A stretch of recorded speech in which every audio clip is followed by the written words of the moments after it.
رمضان مبارک کی سحر ٹرانسمیشن برکت رمضان تبرکات کے سائے میں ہمارے ساتھ حاصل گفتگو تھے حضرت علامہ عبدالغفار قادری صاحب جو سرپرست اعلیٰ ہیں گلستان رضا کے. حضرت یہ مجھے بتائیے گا کہ کسی ایک نبی کا ذکر کرتے ہوئے دوسرے نبی کو اس سے ادنا کہنا کیسا ہے, اس کے بارے میں کسی رہنمائی فرمائیے گا. الصلاۃ والسلام علیک یا رسول اللہ وعلی آلک و اصحابک یا نبی اللہ. آج کا عنوان شان مصطفیٰ صلی اللہ تعالی علیہ وسلم ہے اس پروگرام کا, اور کتاب رحمت قرآن مجید کے تیسرے پارے میں اس کی پہلی آیہ مبارکہ میں اللہ تبارک و تعالی عز و جل نے ارشاد فرمایا تلک الرسل فضلنا بعضهم علی بعض منهم من کلم اللہ ورفع بعضهم درجات. یعنی یہ جماعت انبیاء کرام علیہ السلام جو ہے, اس میں اللہ تبارک و تعالی عز و جل نے بعض کو بعض پر فضیلت عطا فرمائی, اور کچھ ایسے ہیں کہ جو جن سے اللہ تبارک و تعالی عز و جل نے کلام کیا, اور کوئی ایسا ہے کہ جو درجوں میں ان سب سے آگے ہے. اس آیہ مبارکہ میں اللہ تبارک و تعالی عز و جل نے بعض کو بعض پر فضیلت عطا فرمائی. ارشاد فرمایا کہ ہم نے بعض کو بعض پر فضیلت عطا فرمائی. یہاں سے علماء کرام نے یہ کہا کہ کسی ایک نبی کی شان کو بیان کرتے ہوئے دوسرے کو اس سے ادنا کہنا یہ ادب کے خلاف ہے. اللہ تبارک و تعالی عز و جل نے بھی کسی کو ادنا نہیں کہا.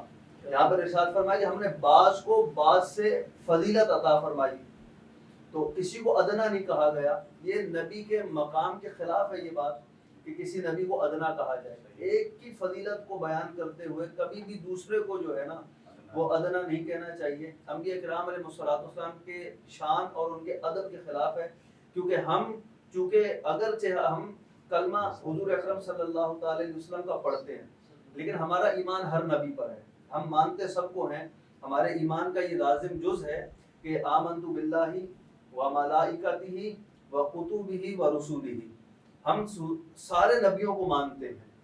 کلمہ ہم نے حضور کا پڑھا, لیکن ہم مانتے سب کو ہیں. جب ہم سب کو مانتے ہیں تو کسی بھی نبی کی شان میں کوئی بھی ایسا جملہ کہ جو ان کی شان کے لائق نہ ہو یہ مسلمان کے لیے زیب نہیں دیتا. اس لیے کبھی بھی اپنے آقا و مولا ہمارے حضور اگرچہ تمام نبیوں میں افضل ہیں, اور ہمارے امام نے تو ہمیں درس بھی یہ دیا کہ سب سے اولا و اعلیٰ ہمارا نبی, سب سے بالا و بالا ہمارا نبی, خلق سے اولیاء, اولیاء سے رسول, اور رسولوں سے اعلیٰ ہمارا نبی. تو ہمارے آقا سب سے افضل و اعلیٰ ہیں. تو اس وجہ سے حضور علیہ السلام کی شان کو بھی بیان کرتے ہوئے نا کبھی بھی کسی اور نبی کو ادنا نہیں کہنا چاہیے.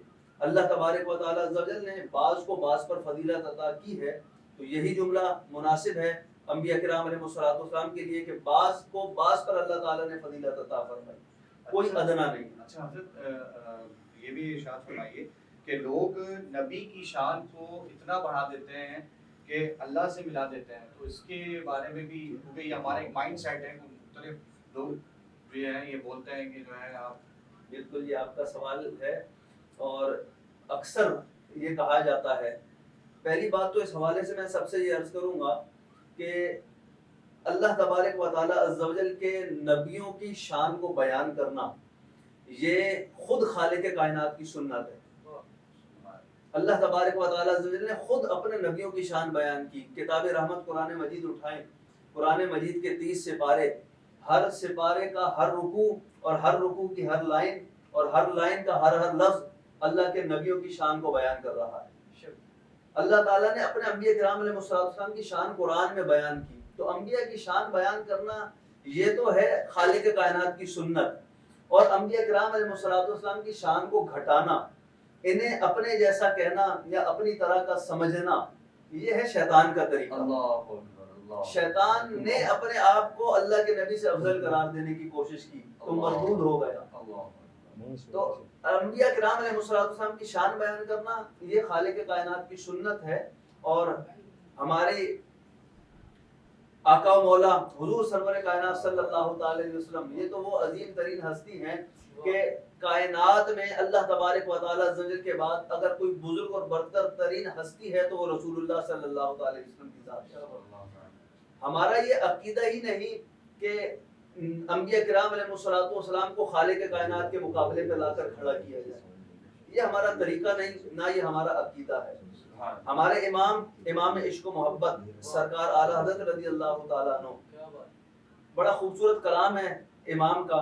آپ فرماتے ہیں نا کہ سرور کہوں کہ مالک ہو، مولا کہوں تجھے، باغ خلیل کا گلے زیبا کہوں تجھے۔ مقتے سے پہلے والے شعر میں میرے امام نے اس میں کہا تھا کہ چپ ہو رہا ہوں کہہ کے میں کیا کیا کہوں تجھے، کہہ دے گی سب کچھ ان کے ثناخواہ کی خاموشی، چپ ہو رہا ہوں کہہ کے میں کیا کیا کہوں تجھے، کیا کیا کہوں۔ لیکن یہ کیا کیا کہنے میں بھی نا شریعت کا لحاظ رکھا ہے امام نے، شریعت کے دائرے کار سے باہر نہیں گئے۔ کیا کیا کہوں، کیا کیا کہنے میں خدا نہیں کہا، مخلوق کے دائرے کار میں جو کچھ ہے وہاں تک کہا، کیا کیا کہنے میں بھی خدا نہیں کہا، خدا سے نہیں ملایا۔ بلکہ مقتے میں میرے امام نے کہا کہ لیکن رضا نے ختم سخن اس پہ کر دیا کہ خالق کا بندہ خلق کا آقا کہوں تجھے۔ آپ مخلوق کے آقا ہیں لیکن خالق کے آپ بندے ہی ہیں، تو رب سے نہیں ملایا۔ یہ ہمارا طریقہ ہی نہیں کہ حضور علیہ الصلوۃ والسلام کو یا انبیاء کرام علیہ الصلوۃ والسلام کو رب سے ملایا جائے، یہ طریقہ نہیں ہے۔ بلکہ ہمارے بزرگوں نے تو ہمیں درس یہ دیا اور ارشاد فرمایا، ہمارے بزرگوں کا درس یہ ہے کہ نبی کو اپنا خدا نہ جانو، خدا سے لیکن جدا نہ جانو۔ نبی کو اپنا خدا نہ مانو، خدا سے لیکن جدا نہ جانو۔ ہے اہل ایمان کا یہ عقیدہ، نبی نبی ہے، خدا خدا۔ تو ہم نے کبھی بھی نبی کو خدا سے نہیں ملایا، ہمارا تو عقیدہ ہی یہ ہے، ہمارے عقیدے کی بنیاد یہ ہے کہ نبی نبی ہے اور خدا خدا ہے، ان کو ملانا ہمارا طریقہ کار نہیں ہے۔ اللہ تبارک و تعالیٰ عز و جل ہمیں ہمیشہ دین اسلام کے دائرے کے اندر رہتے ہوئے تبلیغ کی توفیق عطا فرمائے۔ اچھا حضرت، حضور اکرم صلی اللہ تعالیٰ علیہ وسلم کے صدقے حضور اکرم صلی اللہ تعالیٰ علیہ وسلم کی امت کو کیا شان ملی ہے، اس کے بارے میں بھی تھوڑا تفصیل سے حضرت بتائیے گا۔ حضرت ہمارے آقا و مولا حضور اکرم صلی اللہ تعالیٰ علیہ وسلم جماعت انبیاء میں سب سے افضل و اعلیٰ ہیں۔ بے شک جو شان اللہ تعالیٰ نے ہمارے آقا و مولا حضور سرور کائنات صلی اللہ تعالیٰ علیہ وسلم کو عطا فرمائی، وہ کسی اور کو نہیں ملی۔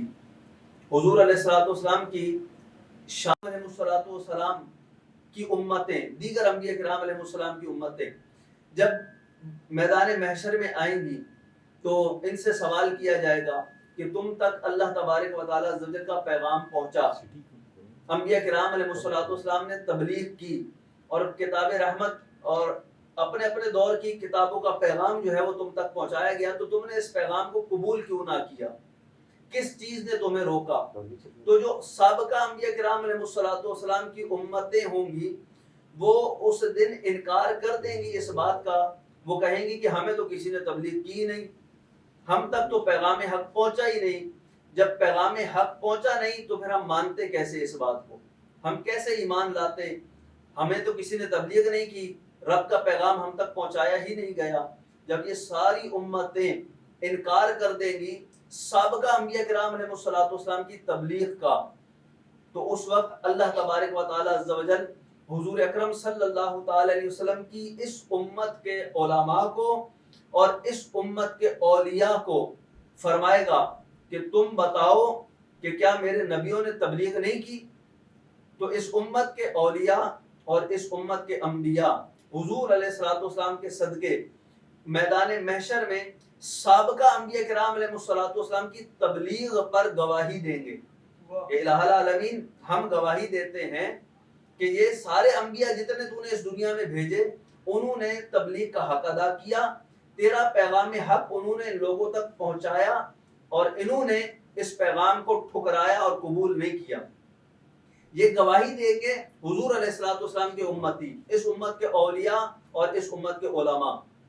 تو جب یہ گواہی دیں گے تو سابقہ جو امت کے لوگ ہوں گے وہ اعتراض قائم کریں گے، یہاں پر وہ سوال اٹھائیں گے، وہ کہیں گے کہ الہ العالمین جس امت کو بطور گواہ کے تو نے یہاں پر پیش کیا ہے نا، ہمارے مقدمے میں بطور گواہ جو لوگ آئے ہیں، یہ لوگ تو اس وقت تھے ہی نہیں موجود.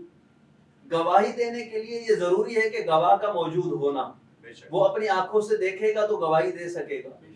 اب وہ اعتراض قائم کریں گے میدان محشر میں، الہ العالمین جو امت گواہی دے رہی ہے کہ سابقہ انبیاء نے تبلیغ کی اور پیغام حق پہنچایا، یہ امت گواہی دینے والی تو وہاں پر موجود ہی نہیں تھی، تو پھر ان کی گواہی کیسے قابل قبول ہے؟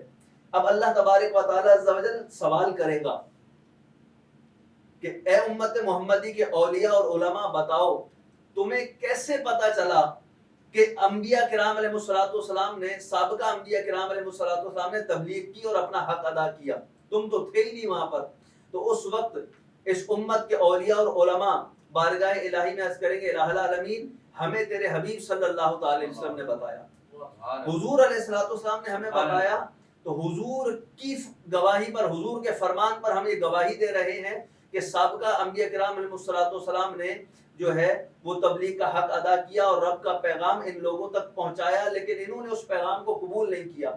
اب جب حضور علیہ السلام کی امت یہ گواہی دے گی تو اس گواہی کی بنیاد پر کل بروز قیامت اللہ تبارک و تعالی عز و جل سابقہ امتوں پر حد قائم کرے گا، اور پھر ان پر حد قائم کی جائے گی اور انہیں ان کے جرموں کی سزا دی جائے گی.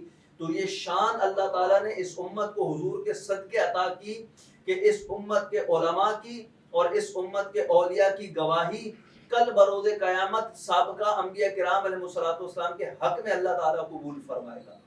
یہ اعجاز، یہ شان اللہ تعالیٰ نے حضور کے صدقے اس امت کو عطا فرمائی ہے، اور بھی حضور کے صدقے بے شمار شانیں ہیں جو اللہ تعالیٰ نے اس امت کو عطا فرمائی ہیں.